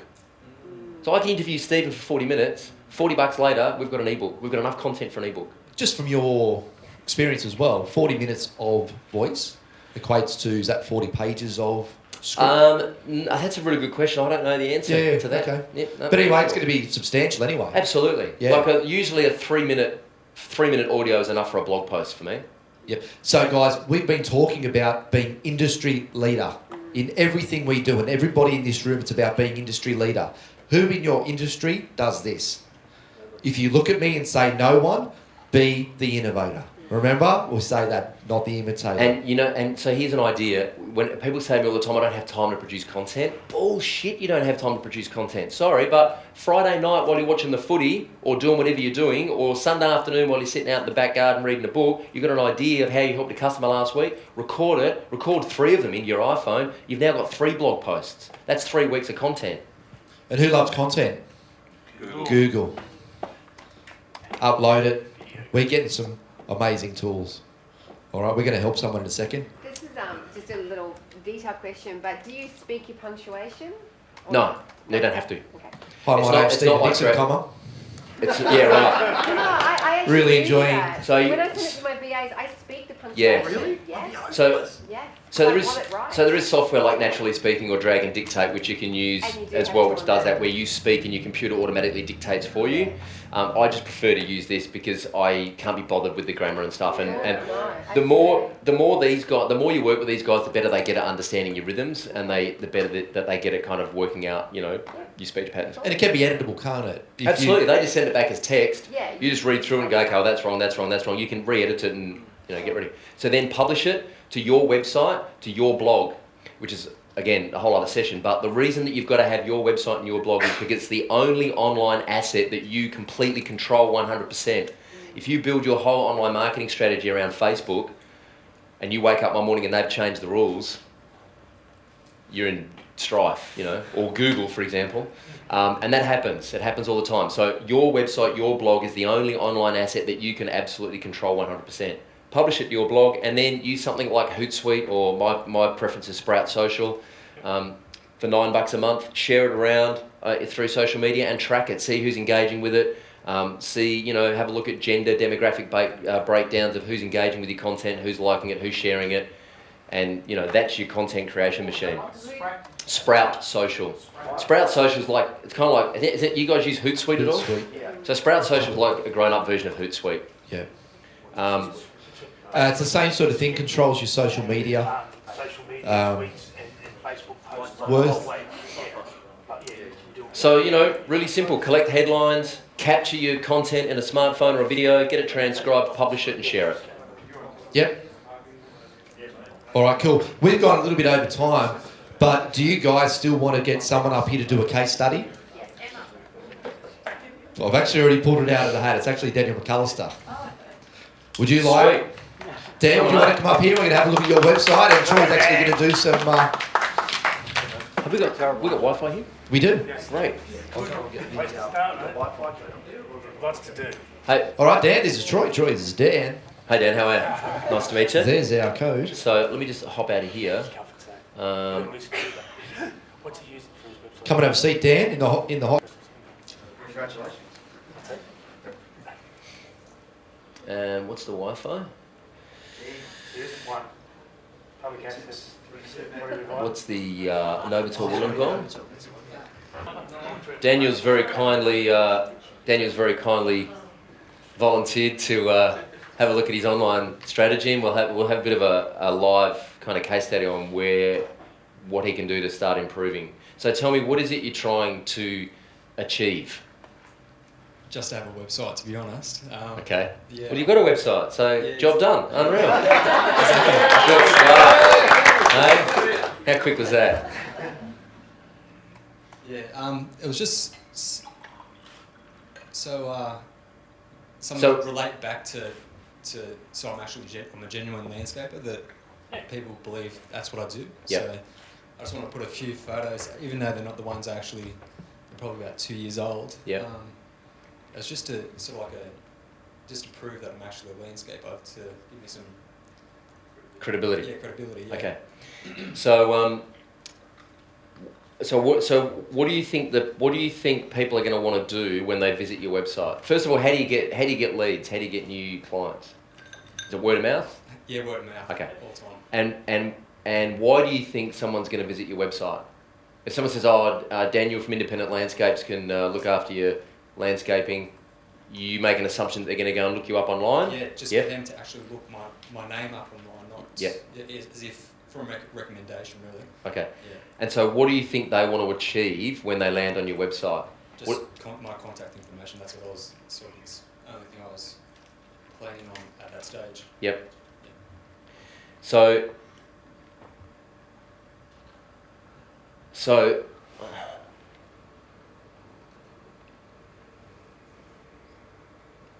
okay. So there's definitely some low-hanging fruit. Visually, I think there's a lot that can be done in terms of just making the website easier to read, easier to navigate, and I think it needs to explain to the visitor why they're here. Because at the moment, so in terms of contrast, image and text, a couple of tips. Text, it generally always works better if it's dark text on a lighter coloured background, and images generally work better if images or video are on a darker background. I'll give you an example. If you ever look at the Age website or any of the big newspapers, all of their articles are dark text on white paper. All of their video portals are videos on dark background.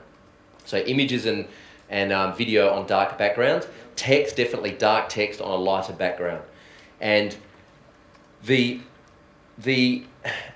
kind of the blueprint, if you like, for a homepage should be, this kind of headline here: are you looking to make an investment to your property? Do you want value for money that best suits your needs? Well, at Independent Landscapes, we listen to you. So a couple of things here. This headline should really be right across here, really big and bold, so that as soon as I land on the website, I can see it, I read it, and I know whether or not I'm in the right place. And then I would just tweak that a little bit and change the language a little bit to make it more appealing to the person that's landed on the website. Because right at that point in time, you've got to ask yourself, what problem are they trying to solve, and why are they here, and what is going to keep them here, and more importantly, what do you then want them to do? So you're saying that you don't really know who your perfect client is, because at the moment you're kind of just general workshop open for business, yeah? Yeah, but majority of the time, people about 40 to 60 years old that I work for. Yep. Yeah, so full blocks, as in residential blocks. Yep. Yeah. So mainly residential stuff that you do? Okay. So I would be I would be trying to talk about the lifestyle. So I've been working with a spa company, and one of their big problems is, we can't take photos of, the spa jet motors of our spas because they're not sexy. And I'm like, no, you're right, don't do that. Take photos of before the backyard, before you put the hot tub in, and then after. You're not selling spas, you're selling lifestyle. And I think that's what you're selling as well, is the benefit of someone working with you is that they have this amazing living space where they can, entertain, show off, entertain the family, entertain the neighbours, be proud. It's a lifestyle thing that you're selling. So this headline here, I would be saying, I would be trying to build in the benefits of working with you, and what is the benefit of working with you? What benefits are they going to receive once you've been around and done their landscaping? Do you know the answer to that question? No, well, I'm a qualified landscaper, I'm insured, and a lot of people aren't, so... You've got to pay So- for what you do better than the next bloke. Exactly, That's yeah. a feature. What's the But benefit? you're trustworthy then? Yeah. Is that what you're saying? Yeah, That we the can Well, trust the benefit you? is the Peace of mind is the Peace benefit. of mind. Yeah. Yeah. Because like for me, it would be a given. If you're a landscaper and I hired you, for me, it would be a given that you're insured and that you're qualified. That, for me, peace of mind would be the benefit. I think the benefit, and the investment in your property is that's a hot button that people will respond to, but you've just got to frame that in a way that really speaks of the benefit. So, do you want to increase the value of your property? Now you're talking my language. Yes. Who doesn't want to increase the value of their property? Who wants their property to go down in value? No, sorry. Who wants their property to increase in value?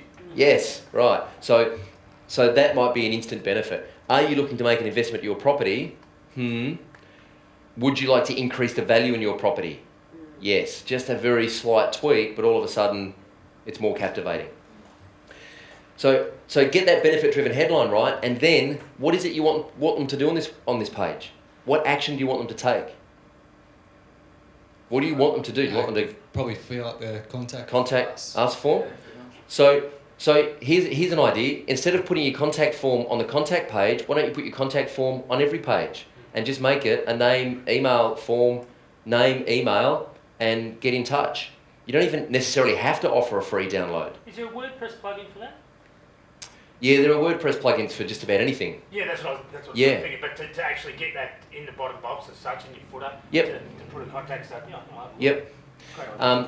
So, your contact page here, name, first name, last name, email, comment, I would be online quotation. So I would be putting this on the home page, and I wouldn't be calling it an online quotation. I'd be, even,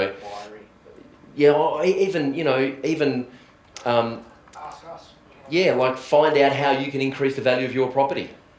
Find out how we can help you increase the value of your property. Name, email, button. Might Sounds be as great. simple as that. Yeah. Is that built on WordPress, by the way, do you know? Yeah. Okay. Okay. We should talk at some point, because I've got a whole bunch of stuff about WordPress that I can give you that's going to make this stuff really easy for you. Yeah? So if I was working with you right now, I'd be saying, okay, this homepage, all that we need on this homepage is your logo, which proves credibility, and a big headline that says, talk to us about increasing the value of your property. First name, email address, bang. And then every time someone fills that in, you get an email saying, hey, John's just filled in the thing on the homepage, and you email them and say, hey, John, I see you hit my website, blah, blah, blah. All of this other stuff can come later. If you're not ready, if this stuff isn't ready yet, then just turn it off and just have one page with maybe, your logo, maybe one image of a before and after that you've done, and that headline. Talk to us about increasing the value of your residential property. Name, email, button, and you're done. It's a simple message you're saying is deliverable at this point in time. Don't put stuff up that's not ready to be delivered. Yeah. You can't deliver. Yep. Put up what you can deliver. Yep.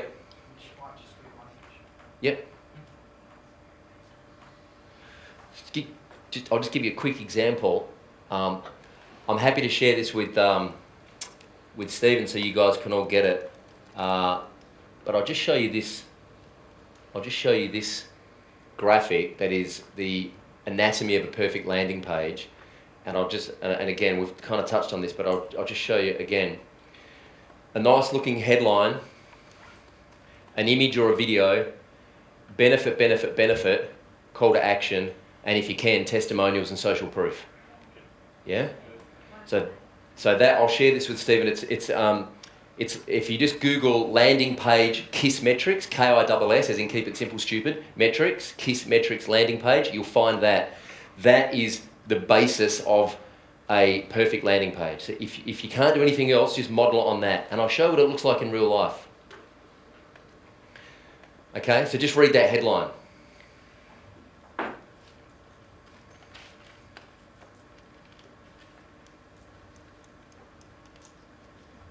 Yeah. So in this particular business, which I actually don't put a lot of effort into, to be honest, because I'm getting distracted with the software business is what I'm trying to build. I'm getting about 50 email addresses a day in the software business. I'm getting about 15 a day off this page here. That's 15 cold calls I don't need to make every day. Yeah? How good's that, guys? Cool. Can you scroll it down? So you've got testimonials and what's happening at the bottom? Oh, they're just client logos that of clients that I've worked with and a bit of testimonials. It's just social proof. And then every page of my website has this in the footer. So every page that you visit on the website, you know, I test how many emails I get from the footer and how many emails I get from this form here. And I test headlines and, you know, all sorts of crazy stuff. But the point is that it's actively generating leads into my business. So what we want to do is get Jim, pull that up, and just talk through what we want to change, and then send it off to our BA. Spoke about Jim yesterday. Yeah, exactly. Exactly. I think you've got all the tools, guys, to do it. It's up to you now whether you do it or not. That's the biggest thing. And by the way, this theme, I didn't pay a designer for this theme. This theme I think cost me $70 from Woo Themes. It's a WordPress theme. So you don't need to spend thousands of dollars on design to make something like this. You can if you want, but you don't need to. Cool. We talk about videos. So we talk about working with Paul, or we talk about just doing a video of yourselves. But really, if you want to hit it on your homepage, video's important. But I mean, to get a professional video's done as important as well, especially if you're trying to position yourself as an expert. So having video, I mean, video, obviously copy, so text only, then you'd go photo, and then would you go video, or video and photo, pretty much the same as far as where you want to be? My personal preference would be video all the time. If you can, video all the time. Yeah. And the video is really simple. Hey, if you're X and you want to do Y so that benefits Z, I've got this free thing that's going to help you do it really quickly. Just tell me where to send the free video, or tell me where to send the free ebook. Put your name and email address in next to the video in the box and tell me where to send it. Cool. You know, if you want to increase the value of your property, you know, learn the top 3 things you need to know about getting a good landscaper to help you increase the value of your property. Just tell me where to send the free report. Video works because it's engaging, people watch it, it keeps them on the site longer, and also you can build a relationship face to face. What about a round of applause for Dan? Thanks, Dan. Thanks, Dan. No worries. One thing I wanted to talk about video as well, because we've spoken about video marketing a fair bit. Everything's got to be congruent. So I've got a friend of mine who sells a product, and it's a high-end product, and he has got video on his homepage, which is awesome. The video is done in an amateur way. Someone's standing there holding it. So the frame's moving all around like this. And this is someone who's positioned themselves very high within their industry. It's shifting around like that. And you sort of go, well, that doesn't... I think if you want to play at a high level, you've got to play at a high level. Having an amateur video and you're trying to position yourself as an expert renovator, I think you need to do it professionally. Whether it is working with someone like Paul and spending a few $100, $500, $1,000 to get a set of videos done that then you can use and embed on your website, you are then positioned as the professional in what you do. You only need to do it once, and it's a video that can possibly last for 2 years. Yeah. I think that's we're a guy in our network who had a video, and he's competing with big companies like O'Brien Glass, and he had the Mickey Mouse one, and you know, he got a proper one done. I think it was about $4,000. Had the proper voiceovers, proper scripting, and everything. and it just looks fabulous now, you know. Yeah. And that's, people are going to check out your competition. Mm. So if you've got the Mickey Mouse one, they'll see that. Yeah, and we sort of talk about people clicking through and staying on a website longer. You want to just improve some of these things. If you want to improve your bounce rate and have not so many people jumping off that one page, as soon as they visit, they go, well, that's crap, I'm out. If they visit, they go, oh, that's just quality. These guys know what they're doing. You're positioning yourself, like Ralph was talking about yesterday, as the expert. You've got to back that up with some really cool content. You've got to be able to show that you are a good landscaper. But just that one page for me has got to be schmick. Sure. So just on that, I would say definitely your homepage video, you know, invest and get that right. In terms of blogging, I'm also a fan of making videos that are kind of more lo-fi, out on the street, you know, pulling up out the front of a client, put the little iPhone, a little suction cap on the windscreen so it's nice and stable, and just record a little video and put that stuff up on your blog, not necessarily your homepage, because that gets that personal connection going. So they see the beautiful schmick production on the homepage, but then when they're reading your blog, they can actually see you in your business, working in your business, doing your do, and that's the kind of thing that will help build that relationship. So important. Google loves videos. So, mate, questions? Anybody for Troy? He's one of Australia's best. So if you want to bend his ear now. Paulie? I run a WordPress platform for my website, and I end up actually just closing part of it down because I was getting a crap load of spam, like 1,000 spam in like a week. Yep. How can you stop that? Akismet. Who? Akismet. AKISMET. If you've got a website that gets good traffic and starts to rank well with Google, you will get a lot of spam comments on your website if you use WordPress. There's a plugin that comes with WordPress. When you install WordPress, it comes built in with a plugin called Akismet, AKISMET, and for, I don't know, I think it's $9 as a one-off payment forever. You get a little license key that you put into Akismet, and it just kills 95% of your spam. Sweet. Yeah, Paul. Google loves video, and I have been known to mention that before. But I know, what about when the spider comes to trawl your site and it's looking for all your keywords and all that sort of stuff? If all you've got is a one sentence up the top there, a picture and a button, how's it going to really trawl your site properly to fully index it? Sure. So it's a great question. A landing page, so there are two different beasts. A landing page for me is a page that is designed to get people to take an action, which is sign up for my database or buy a product. That's not a search engine page. That's a landing page that's designed to get people to take action. And that's kind of built on that model that I showed you before. A search engine page is a completely different thing. A search engine page is designed to get traffic from search engines, and it should be predominantly text.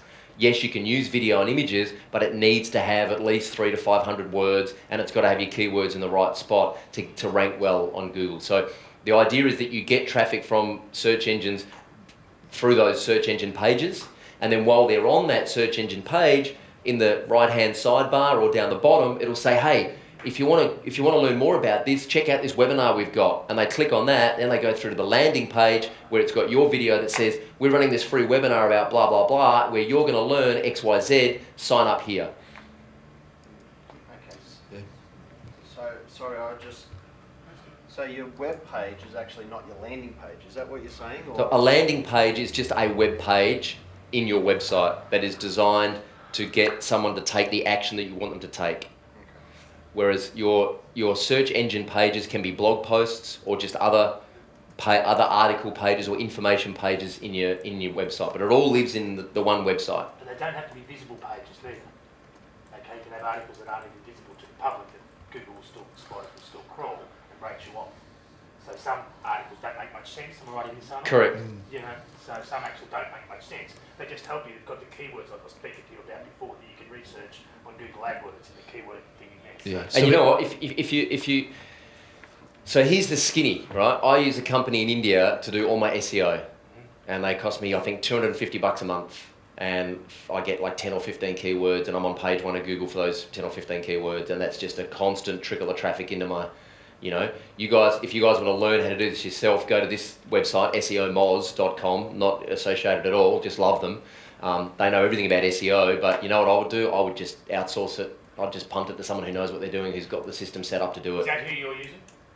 Who? SEO Moz or? No, I use a team in India who use a whole bunch of software to do it. I mean, I know how to do SEO myself, but I haven't got the time or the inclination. I don't care about the details. I just want the outcome. You know. Yeah. So, How this is relevant too to franchise groups as well, because this is something I spoke to Troy about. Sometimes franchise groups, their website's controlled by head office.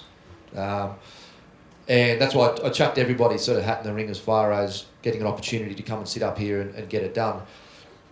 Troy mentioned even just having something separate to a page that is controlled by head office. If you've got no flexibility within your company to do what you want, you can do your own blog post or something else that then leads back into that page. But you don't have to just say, well, that's the page that's run by head office. We've got no room to move. Don't do that, because you don't have any control of doing anything over and above what they're doing. So there's a lot of real estate agents at the moment who are really frustrated by the fact that they can't get their hands on the company website, and they can't blog, and they can't post videos, and they can't, you know. So they're setting up their own websites or their own blogs, and they're putting their own content, and they're collecting their own database, their own email addresses of their own tribe that they own, and they're increasing their own personal value tenfold, and they've got full control over that online asset. So the reason I was saying that to Stephen before is, if you're in an organisation where you haven't got access to the website and you can't affect any change, then think outside the box. Go to blogger.com or wordpress.com, or, you know, register your own name as your own domain name, set up your own website and start doing it yourself. Position yourself, bit of personal branding. Yeah. All right, guys. Any more questions for Troy before he goes? Has it been a good session? Yeah, pretty amazing. We're starting to get a little bit more advanced. Yeah, Mike? Just one little question. That address you got up there, Yeah. that's a really strange looking address. Yeah. I actually just put it in and it comes up as a LinkedIn page. Yeah. So that's my business card. That's my Twitter handle at the top right if you want to follow me on Twitter. And that's my LinkedIn profile, bit.ly/Troy Dean. It's just a short link. Don't worry about the details. Don't get bogged down in the technical details, I promise you. If you want to get bogged down in the technical details, you can spend the rest of your life getting bogged down in the technical details. The technology doesn't matter. How does the phone work? The technology doesn't matter. It just works. Just ask your nephew, he'll figure it out. Bit.ly/Troy Dean is my LinkedIn address. So that's the best way to connect with me, if you want to connect with me. And also I did say to Stephen that, you know, I do a bit of coaching and consulting. I'm not really looking for clients, but if you guys want to do anything with me, then I'm happy to offer you guys 50% off my services for Stephen's crew. So just come see me if you want to. Which is really generous. Really generous. So thank you very much, All Troy. right. Thank you, guys. guys. If you'd Thanks like for to having put your hands together for Troy.